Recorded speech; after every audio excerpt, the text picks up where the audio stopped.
Hey guys, today we are going to be talking about using our technology so that we can solve our systems. Most of this can be done using your Desmos, but I'm not sure that I can, as soon as I switch from this to my Desmos, it stops sharing. So what I've done is just kind of given you sketches of what the Desmos would look like. But again, what you just need to do is input these equations into your Desmos, like this line right here.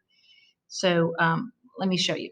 If you're starting with the stuff that's on the left, x squared plus 4x, that's going to go in the first box, and the part that's on the right-hand side is going to go in your second box.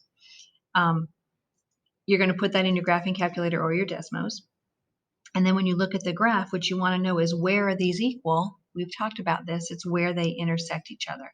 So the points that they share would be your answer. So the answer to this is the x's. So you want the -1 and the +2. So if we just try and practice and play around with these, it's just a matter of using your Desmos or graphing calculator. So you put this in the first box, and then because it's just a number, you will have to put y equals, and then your graph will look something like that. Where they intersect, you just want the x value. So again, we're just going to practice. We put the stuff on the left in your top box, put the stuff in the right in your second box down. Then we look at the graph and see where they are equal, where do they intersect each other. Again, you just want the x's. Well, y'all, if it's an inequality, so we have to use our brain a little bit now.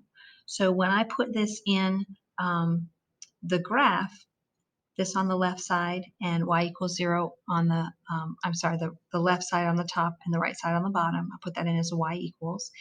And what I want to do is I want to know, when will this parabola, right, it's quadratic, when will this parabola be greater or equal to that y equals 0, which is a line?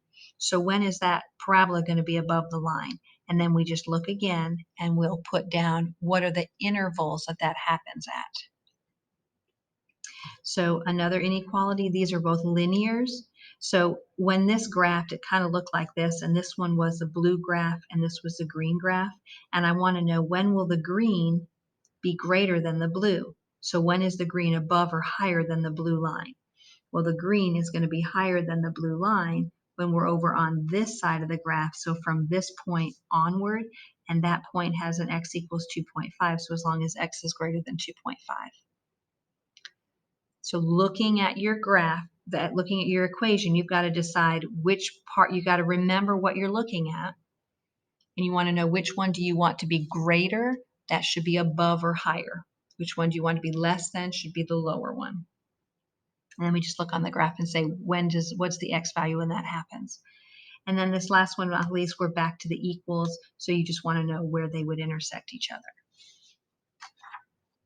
Okay, so again, we're just kind of playing through these. So this time they give you this function, f of x, so you'll type that in. G of x, you'll type this in your second box. You want to know when they're equal, so all you want to know is, when does the top box equal the bottom box? Same thing that we did, where are they going to be intersecting each other? And it looks like they intersect each other right here, and that looks like this would be the answer. So if this is your f of x and this is your g of x, and you want to know, when does f of x equal 2g of x, well, we're going to put the f of x in our top box of our Desmos.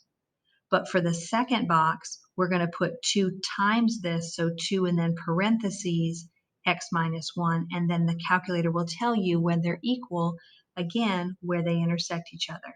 So this is just a matter of playing with your Desmos again.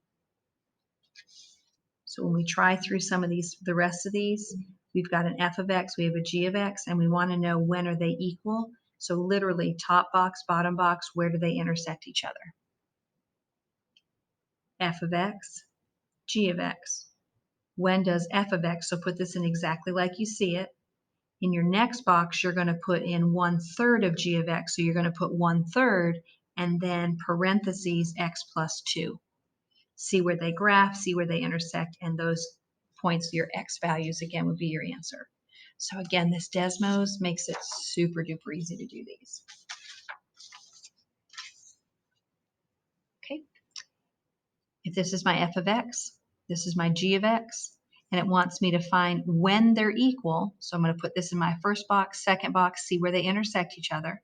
But now when they're equal, then find the distance between those 2 points. So now that I have these 2 points, now they're making me do a little bit more work, and I want to know the distance between those. Well, again, your distance formula, remember what you're going to do here is you're going to say, what's your the difference in your x's squared plus the difference in your y squared, and take the square root.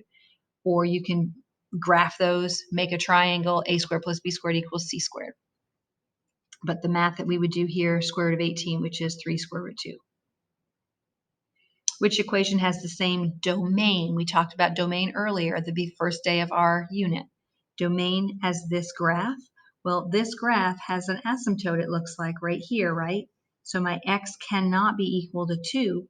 So what you want to do is just graph each one of these and see which one of these is going to have an asymptote where you have x cannot equal 2. Or you're looking for division, right? Division by 0. And which one of those would give you division by 0 if you put in a positive 2? This is the problem. This is the one where your x cannot be a positive 2. So whether you actually graph them and see which one looks the same, or whether you realize that that's an asymptote at a positive 2. So if you put a plus 2 in here, you'd be dividing by 4. That's okay. These don't have division by 0, so I don't have to worry about those. But if I put a positive 2 in here, that would give me division by 0. That's why this one would have an asymptote. Number 5, which equation has the same range as this graph? Well, again, this range, it looks like this graph right here has a horizontal asymptote where your y equals -2. So we can look at these graphs if you want to and see which one gives you the asymptote across there. Yeah, that would probably be the easiest way to do it. However, you are looking for an exponential graph. It wants the same range. More than likely, it's going to be an exponential because this one is going to be a V, so that's not going to give you that same range. Well, it could. Guys, you're going to have to look, you're going to have to look in your Desmos and see which one you think, because this doesn't say anything about it being exponential and having to stay exponential. It literally just says check to see which one has the same range. So you want to make sure that the lowest point you go to is a -2 and you go up to positive infinity. I put all 3 of those in Desmos and look at my graph. Which equation goes with this graph? Well, y'all, it's a parabola, right? So a parabola has to have a power of 2. So it's got to be one of these two. This is going to be the graph that looks like that, square root. This is, again, a square root. So we don't want either of those two. Inside, so that means it's moving to the right 3 over 3. This is my answer. This one would have moved it to the left 3, so we went the wrong way with that one. So choice B. Or, again, put all of those in Desmos and look and see which graph looks the same. It's an easy way to do it too. Okay, shortcuts to graphing your absolute value. So this is very similar to what we've been doing before, right? The first thing when we were talking about if you had a radical, right? If we had that square root, we had to first get this in transformational form. So the first thing that we have to do would be to factor out that C to get that. We called it a B the last time, but to factor out that C or that B and write it in transformational form. So if I have this problem right here, I'd have to divide through by a 3.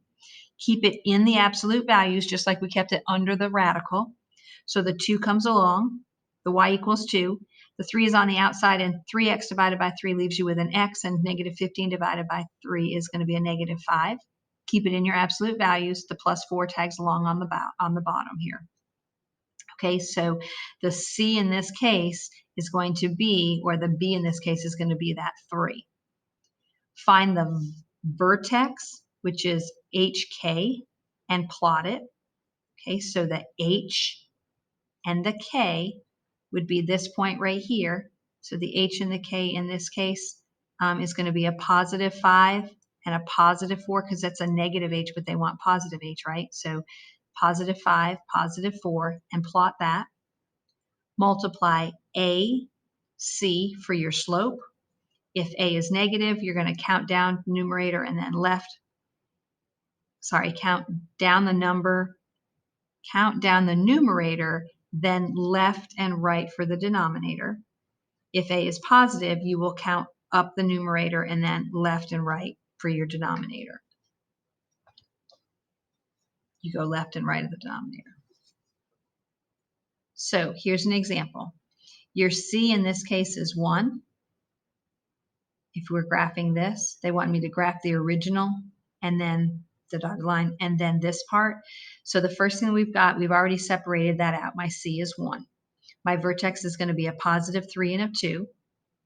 Okay, so then it says for the slope of this thing, right? So we're finding the slope by multiplying A times C. So my A in this problem is a negative 4. My C is a 1. So that's going to become negative 4. So negative 4 would mean that you move down 4. And then we're going to go left and right 1. So if we go down 4, come down 1, 2, 3, 4, and then go over 1, and that gives you these 2 points. So that gives you a vertex and those 2 points, and then you can get your graph. Guys, again, okay, this is if you had to graph. You guys are not going to have to graph on your EOC. You would just have to match up the graph, but this is just a quick way to possibly do that. And again, here, this is where you would have to factor out your 2. So that leaves you an x plus 2. So your vertex is going to be this, the opposite, which is a negative 2, negative 3 is your vertex. The slope is going to be 3 times the absolute value of 2, which is 6. So you're going to take this point right here, right? Negative 2, negative 3, negative 2, negative 3 is your vertex. From there, you're going to go up 6. And then from that point, scoot over 1 because it was 6 over 1. So scoot over 1, scoot over 1. And then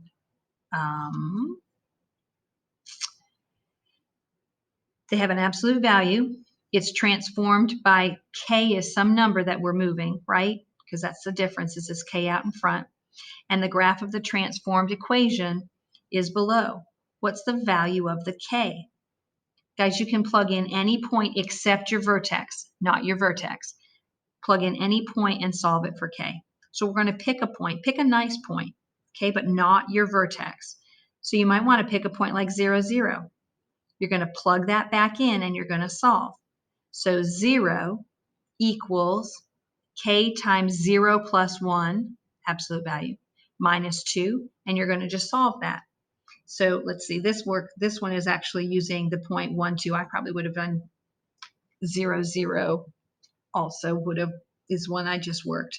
So anyway, you can see it's the same thing. You get your y equals K and then the absolute value of x plus 1 minus 2. If you did this with 0, you would say 0 equals, well, this is 1 minus 2, which is a negative 1. K times 1, which is 1K, minus 2. And I'm going to bring that 2 over to the other side, and my K is going to equal 2. Or we could do it with another point. So there's a point here. Looks like there's a point over 1, up 2 is another point, or negative 2, 0. You can plug in any of those and it would work. But we're going to end up with what K is equal to, and that's all you want. So when we're trying to find that missing variable again, missing coefficient, right? You're going to take a point that's actually on the graph because they're saying that this graph is transformed and this is the graph of the transformation. So if they give you the graph, all you have to do is find a point, plug it back in, and solve for that missing variable. Now, stuff like that will appear on your state exam. Most of these questions here are released EOC questions. You're going to graph the inverse without finding the actual inverse.